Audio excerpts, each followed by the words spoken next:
Adlaw nga Biyernes karon mga kaigsuunan, petsa 10 sa bulan sa Disyembre tuig 2021.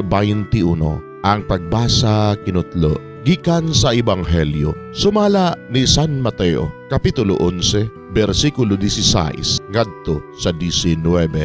Si Jesus mingon ngadto sa katawhan, "Karon, unsa may akong ikatandi sa mga tao niining panahona? Sama sila sa mga bata nga naglingkod-lingkod lang sa merkado o sa kapundok sa mga kadula mosinggit ngadto sa lain. Mitugtugmig para sa kasal, apan wala mo musayaw, nangantamig para sa lubong, apan wala mo maghilak. Mianhi si Juan, nagpuasa siya ug wala mo inom og bino, ug miingon sila, giyawaan siya. Mianhi ang anak sa tao, ug mikaon siya ug miinom, ug miingon na usab sila, tan-awa ninyo kining tawhana, hangol siya sa pagkaon ug palahubog.